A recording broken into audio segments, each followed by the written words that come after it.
तो दोस्तों आज की इस वीडियो में हम लोग फिर से बात करेंगे एमएचडी 2 के 14 नंबर चैप्टर की, जो कि हम लोग चैप्टर सॉल्यूशन में लगे हुए हैं।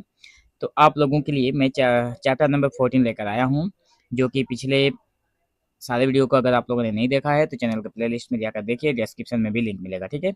लेकिन सबसे पहले आप एक बात जरूर बता दीजिए कि आप वीडियो कौन से स्टेट से देख रहे हो, या फिर अपने राय मतलब अपने जिले का भी नाम बता सकते हो, स्टेट का भी नाम बता सकते हो, ठीक है। मतलब कौन सी जगह से देख रहे हो ये जानना बहुत जरूरी है हमारे लिए, तो एक छोटा सा कमेंट जरूर करिएगा। अब बात करते हैं कि इस चैप्टर में क्या मिलेगा हमें। तो नागार्जुन के काव्य में संवेदना के जो रूप है उसको बहुत ही बारीकी से समझेंगे। उसमें इकाई की जो रूपरेखा है वो भी आप लोग देख सकते हैं कि उद्देश्य प्रस्तावना, संवेदना क्या है, संवेदना के विभिन्न रूप को देखेंगे और संवेदना की जटिलता को भी देखेंगे। तो देखिए, सबसे पहले उद्देश्य मतलब इस पाठ को पढ़ने के बाद हमारा क्या उद्देश्य है, इस पाठ को पढ़ाने का क्या समझेंगे हम लोग वो जानना जरूरी है। तो कविता के अलग अलग रूप के बारे में हम लोग जान पाएंगे, जो कि नागार्जुन बाबा की कविताओं में कौन-कौन से सुंदर और अनोखे रूप छिपे हैं ये भी जानेंगे। दिल का जुड़ाव मतलब संवेदना का असली मतलब क्या होता है और ये हमारे दिल को कैसे छूती है, इसके बारे में बहुत ही अच्छे से समझने वाले हैं। तरह-तरह की बातें भी समझेंगे, कविताओं में प्रकृति, पेड़-पौधे, इंसान, जानवर और हमारे रोज के कामकाज कैसे दिखाई देते हैं, इन सारी चीज़ों को समझेंगे। आगे है छोटे से बड़ा का जीवन, मतलब जैसे छोटी-छोटी चींटियों से, सूअरों से लेकर बड़े-बड़े तूफानों तक बाबा ने हर चीज़ को अपनी कविता में कितना प्यार दिया है, इन सारी चीज़ों को हम लोग आज की इस वीडियो में कवर करेंगे। ठीक है? तो प्रस्तावना का मतलब होता है कि भूमिका क्या है, चैप्टर की भूमिका। जब हम आंसर लिखते हैं तो कुछ भूमिका भी लिखते हैं, ठीक उसी तरह से प्रस्तावना में मतलब उसका भूमिका क्या है।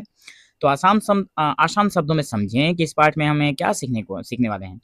तो जन-जन के प्यारे कवि नागार्जुन बाबा एक ऐसे कवि थे जो गाँव, खेत, मज़दूरों और बच्चों की बातें बहुत प्यार से लिखते थे। ठीक है? तो ये बातें हम लोग जानेंगे कि क्या करते थे नागार्जुन बाबा, या फिर नागार्जुन जो कवि हैं, वो गाँव के बारे में, खेतों के बारे में, मज़दूरों के बारे में, बच्चों के बारे में जो भी लिखते थे, बहुत ही प्यारी-प्यारी बातें लिखते थे।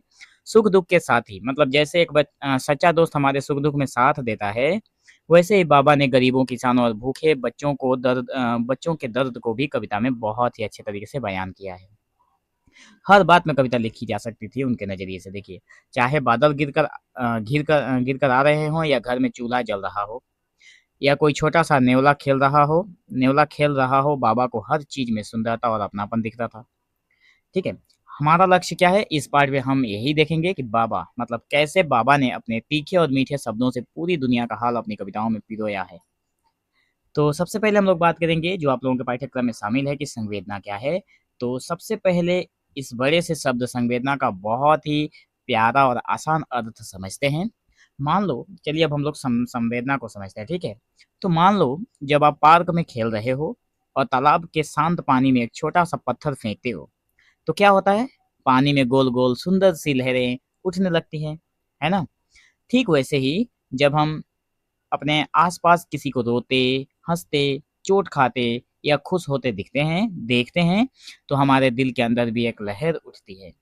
अगर किसी को चोट लगी देखकर आपके दिल में दुःख हो, या किसी छोटे बच्चे की मुस्कान देखकर आपका मन खुशी से भर जाए, तो इसी प्यारे से एहसास को हम संवेदना कहते हैं। तो मैं आशा करता हूँ कि आप लोगों को संवेदना समझ में आ गया होगा। अगर ये शब्द समझ में आ जाएगा तो आप लोग पूरा चैप्टर ही आराम से बनाकर भी लिख सकते हो अपने आप, ठीक है? तो आशा करता हूँ कि इतना छोटा और इतनी सहज भाषा में आप लोग इस चीज़ को समझ गए हैं कि अब आपको दोबारा समझने की ज़रूरत नहीं है कि संवेदना क्या है। आगे देखिए, जो कवि जितना बड़ा और महान होता है, उसका दिल उतना ही बड़ा साफ होता है, मतलब उतना ही बड़ा भी होता है। वो सिर्फ अपनी या अपने परिवार की बात नहीं सोचता, बल्कि सड़क के किनारे बैठे हर गरीब, पेड़ पर बैठी चिड़िया और खेत में काम करने वाले किसान के दर्द को अपना दर्द मानता है। इसी म, इसी बनोदाम्पत्य मतलब दूसरे के सुख दुख में पूरी तरह घुल मिल जाना, ठीक है? तो इसी को कहते हैं। नागार्जुन बाबा भी ऐसे ही महान कवि थे। वे कहते थे कि मैं इस दुनिया के हर छोटे बड़े इंसान, ठंडी गर्मी, सुख दुख और छोटे से मुन्ना की तोतली हंसी से दिल से जुड़ा हुआ हूँ। नागार्जुन बाबा का यही कहना था। आसान उदाहरण में अगर आप लोग समझना चाहें तो नीचे वाली पॉइंट को भी देख सकते हैं कि जैसे एक माँ अपने छोटे बच्चे के बिना बिना बोले ही मतलब छोटे बच्चे के बिना बोले ही समझ जाती है कि उसे क्या चाहिए, कि बच्चे को भूख लगी है या नींद आ रही है। ठीक वैसे ही नागार्जुन बाबा पूरी दुनिया के दुख दर्द को बिना कहे अपने दिल में महसूस कर लेते थे। आगे बात करेंगे संवेदना के विभिन्न रूप के बारे में। तो देखिए, नागार्जुन बाबा का जन्म बिहार के मिथिला क्षेत्र में हुआ था। वे अपनी मातृभाषा मैथिली में भी लिखते थे। उनकी मातृभाषा क्या थी? मैथिली थी। ठीक है, जहाँ उनका नाम यात्री था। ध्यान से रखिए, ध्यान से सुनिएगा। यात्री हम लोग जानते हैं कि उनका नाम घुमक्कड़ भी है, यात्री भी है।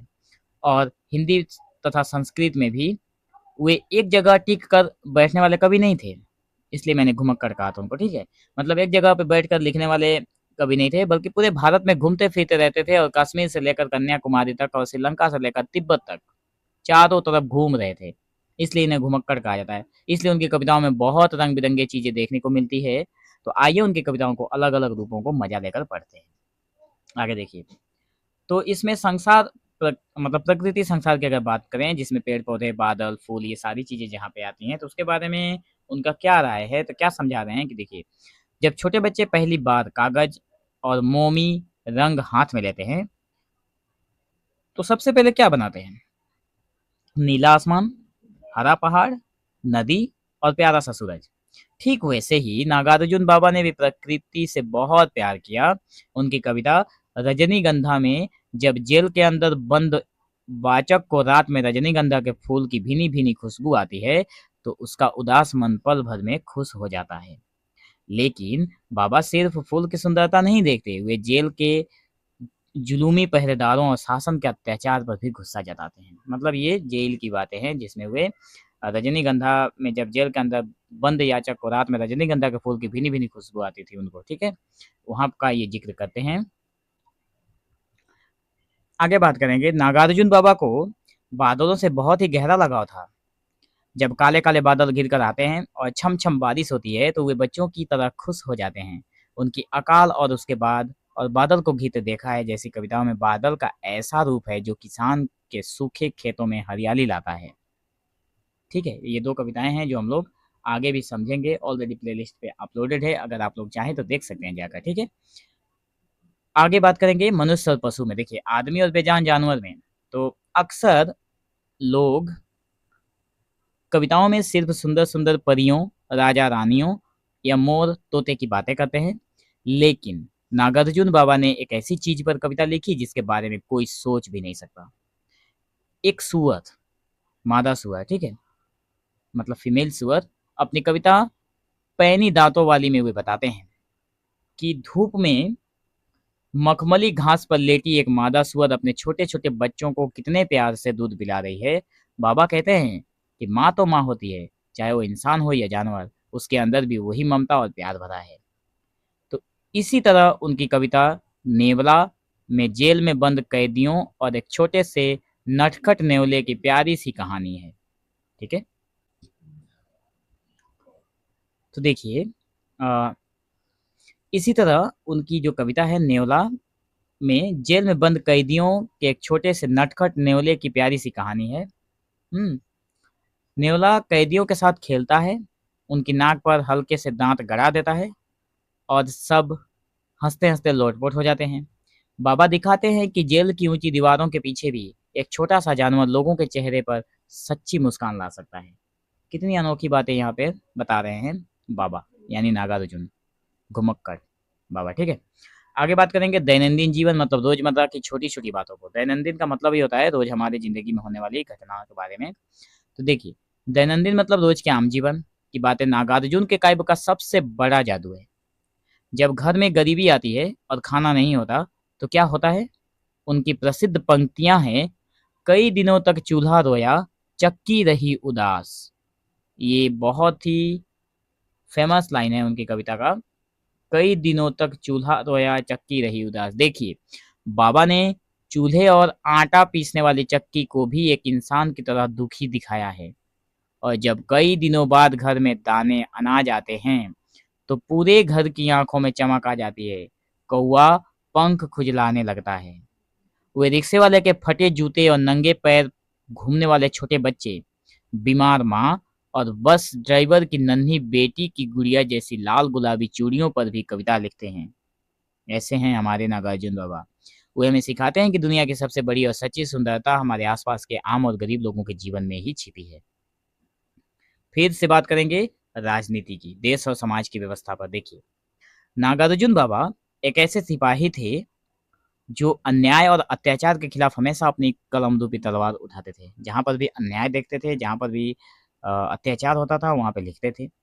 जब देश के बड़े-बड़े नेता या राजा गरीबों पर अत्याचार करते हैं या झूठे वादे करते हैं, तो बाबा बिल्कुल नहीं डरते। वे अपनी कविता शासन की बंदूक में लिखते हैं। शासन की बंदूक जो कविता है, ये भी हमारे बाबा की है, मतलब नागार्जुन बाबा की। तो शासन की बंदूक कविता में वे लिखते हैं कि जब राजा की बंदूकें जनता को डराती हैं, तो एक दिन कोकिला मतलब कोयल की मीठी आवाज और जनता की ताकत के आगे बंदूक बेकार हो जाती है। वे नेताओं के पाखंड और दिखावे की पोल खोलते हैं।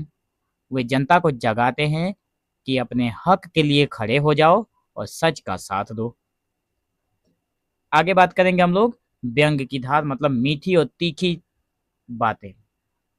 देखिए, व्यंग मतलब ताना मारना, किसी को ताने मारना।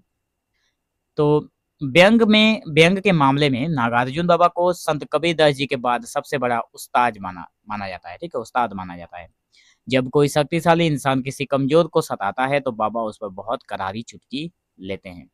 उदाहरण के लिए, जब इंग्लैंड की महारानी भारत आई थी, ध्यान से सुनिए आप सभी लोग, जब इंग्लैंड की महारानी भारत आई थी और हमारे नेता उनके स्वागत में रेड कारपेट बिछा रहे थे, तो बाबा ने लिखा, आओ रानी हम धोएंगे पालकी, यही हुई है राय जवाहरलाल की।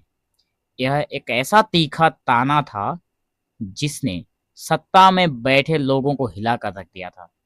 बाबा का यह व्यंग ऊपर से हंसाता है लेकिन अंदर से सोचने पर मजबूर भी कर देता है।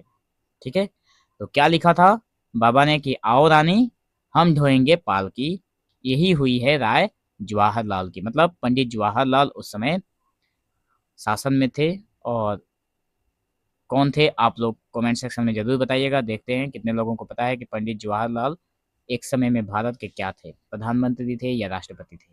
मैंने ऑप्शन भी दे दिया आप लोगों को। ठीक है, आगे बात करेंगे जीवन के कोमल पक्ष, मतलब प्रेम एवं सौंदर्य। देखिए, नागार्जुन केवल गुस्से और क्रांति के कवि नहीं हैं, उनके दिल में बहुत कोमल और प्यारा प्रेम भी बहता है। मतलब बहुत नाजुक दिल भी रखते हैं। अपनी कविता तन गई रीढ़ तन गई रीढ़ तन गई रीढ़ में, उनकी कविता है तन गई रीढ़ में, वे लिखते हैं कि जब एक थके हरे इंसान की झुकी हुई पीठ पर उसकी जीवन संगिनी का प्यारा सा हाथ स्पर्श करता है तो उसकी सारी थकावट मिट जाती है और उसकी रीढ़ एकदम सीधी हो जाती है। मतलब यहाँ पे जीवन संगिनी पत्नी की बात करते हैं कि जब एक पत्नी का प्यारा सा हाथ का स्पर्श जब उसके पति की पीठ पर पड़ता है तो सारे दिन की, मतलब सारे उसके रीढ़ की हड्डी का जो दर्द होता है वो खत्म हो जाता है और उसकी रीढ़ की हड्डी एकदम तन जाती है, यानी फिर से ठीक हो जाती है। तो उनकी कविता सिंदूर तिलकित भाल में, ठीक है, ये उनकी एक और कविता है जो सिंदूर तिलकित भाल में दूर प्रदेश में बैठे कवि को अपनी पत्नी के माथे के सिंदूर और उसकी याद सताती है। वे स्त्री के सौंदर्य और प्रेम को बहुत ही पवित्र और सहज रूप में प्रस्तुत करते हैं। ठीक है, अगर आप लोग इन कविताओं के सारांश या फिर इस कविता को पढ़ना चाहते हैं तो जाइए, जाकर अपने प्ले लिस्ट में फॉलो करिए, सारी चीज़ें मिलेंगी। आगे बात करेंगे संवेदना की जटिलता। देखिए, कुछ और पक्ष हैं जो बता रहे हैं कि जटिलता मतलब मिश्रित भाव या गहराई का मतलब है कि कभी-कभी एक ही कविता में हंसी भी होती है, गुस्सा भी होता है, दुख भी होता है और उम्मीद भी। नागार्जुन बाबा की 3 सबसे बड़ी और अनोखी कविताएं हैं। पहला है उनको प्रणाम। ये बहुत ही अनोखी कविता है। इसमें क्या कहते हैं, इस कविता में बाबा उन सभी महान लोगों को हाथ जोड़कर प्रणाम करते हैं जो अपने लक्ष्य तक पहुंचने से पहले ही हार गए और शहीद हो गए, जिन्हें दुनिया भूल गई या असफलता में भी छिपी महानता का सलाम यहाँ पे दिखाते हैं। एक और कविता है मंत्र, ध्यान से सुनिए। छोटी छोटी शब्दों वाले ये कविताएं हैं लेकिन इनके सारांश बहुत ही मतलब गहरे हैं। इसमें बाबा ने तंत्र मंत्र और नेताओं की बड़ी-बड़ी झूठी घोषणाओं पर एक साथ व्यंग किया है, जहां वो शब्द के साथ भाषण, राशन, चाय, कंकड़ और राजनीति का अनूठा घोलमेल दिखाते हैं। अगला एक कविता है चंदू मैंने सपना देखा। तो ये जो कविता है चंदू मैंने सपना देखा, देखिए ये कविता में एक आदमी चंदू के सपनों और उसकी रोजमर्रा की हकीकत का बहुत ही दिलचस्प और हल्का फुल्का वर्णन है। चंदू मैंने सपना देखा। तो मुझे आशा है कि आप लोगों को ये छोटी सी वीडियो लेकिन बहुत ही इन्फॉर्मेटिव और पूरी चीज़ों को आसानी से समझ में आई होगी। अब बात करेंगे हम सारांश की। पूरे पाठ का निचोड़ यह है कि नागार्जुन बाबा हिंदी साहित्य के एक ऐसे अनोखे और जनप्रिय कवि हैं जिनके दिल में दुनिया की हर छोटी बड़ी चीज के लिए अथाह प्यार और दर्द था। उन्होंने कभी भी महल में बैठकर काल्पनिक कहानियां नहीं लिखी, मतलब पूरे भारत में ये घूमते रहे घुमक्कड़ कवि कहलाए, ठीक है, बल्कि मिट्टी के खेत खलियान, भूखे बच्चों, बेजुबान जानवरों और आम आदमियों के बीच रहकर उनकी भाषा में कविताएं रची। चाहे प्रकृति के सुंदर रूप हों, सुअर और नेवले जैसे जानवर हों, अकाल की भुखमरी हो या भ्रष्ट नेताओं पर करारी चोट हो, बाबा की संवेदना मतलब हृदय की जो गहराई है हर जगह समान रूप से बहती है। यही कारण है कि उनकी कविताएं आज भी हमारे दिलों को छूती हैं और हमें एक बेहतर इंसान बनाती हैं। ठीक है, तो मुझे आशा है कि आप लोगों को ये चैप्टर जो है चैप्टर नंबर 14 नागार्जुन के काव्य में संवेदना के रूप बहुत ही अच्छे तरीके से समझ में आया होगा। अगर आप इसी तरह के सारे चैप्टर्स को समझना चाहते हैं तो चैनल के प्लेलिस्ट को फॉलो करें और उसका लिंक अगर आप लोगों को नहीं मिल रहा है तो चैनल के जो डिस्क्रिप्शन है उसमें भी मिलेगा, आप लोग जाकर वहाँ से आराम से सारी चीज़ें देख लीजिए। तो मिलेंगे हम लोग नेक्स्ट वीडियो में जो कि चैप्टर नंबर 15 होगा। तो आज की इस वीडियो में बस इतना ही।